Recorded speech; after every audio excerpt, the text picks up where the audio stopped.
मी आज जिल्हा परिषदचा उमेदवारी अर्ज भरला आहे. आणि फॉर्म भरला आज. खरं तर ह्या सर्व महिलांचीच इच्छा होती. वहिनींची उमेदवारी म्हणजे 4 वर्षापूर्वी आम्हाला लोकांनी केलेली मागणीची उमेदवारी आहे. प्रत्येक गावात महिला आलेत, गाड्या भरून आलेत. ते शेखर भाऊंनी केलेल्या कामाची पोचपावती आहे आज. आणि भाऊंच्यावर प्रेम करणारी लोक आहेत. त्यामुळं आजची जी महिला आज ज्या आलेल्या आहेत त्या म्हणजे विजयाची नांदीच आहे आमच्या. कशी असेल रणनीती तुमची? तुमच्या चेहऱ्यावरती आनंद दिसतोय आता.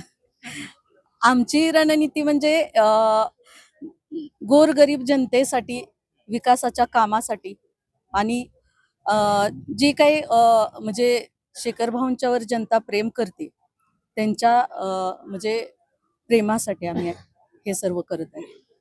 तुम्ही आज फॉर्म भरला, तुमच्या चेहऱ्यावरचा आनंद, विजयाचा तुमचा विजय झाला असं समजायचं का? विजय झाला आता हे तुम्ही पाठीमागे पाहताच. ज्या महिला आल्यात ह्या म्हणजे एवढी गर्दी आहे, ह्यांच्या काय म्हणतात उत्स्फूर्तपणा, त्याच्यामुळे हा मी फॉर्म भरलेला आहे आणि मला वाटतं ह्या सगळ्या बरोबर आहे, त्यामुळे आमचा विजय नक्कीच होईल.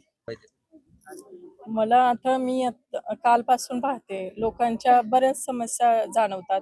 काहींच्या शाळेंच्या मी ऐकल्या किंवा रस्त्यांच्या ऐकल्या. जेवढ्या मला पॉसिबल होईल तेवढा मी करण्याचा प्रयत्न करेन आणि राहिलेले ते शेखर भाऊ करून टाकतील सगळी कामं. ह्या मॉपमुळे आणि ह्या प्रेमामुळे संपूर्ण महाराष्ट्रातनं 1 नंबरला आपल्याला मतदान होईल एवढी ग्वाही मी देते. अशाच नवनवीन अपडेटसाठी आमच्या खबर गावाकडची या चॅनेलला सबस्क्राईब करा. आमचे व्हिडिओ लाईक करा आणि शेअर करा. धन्यवाद.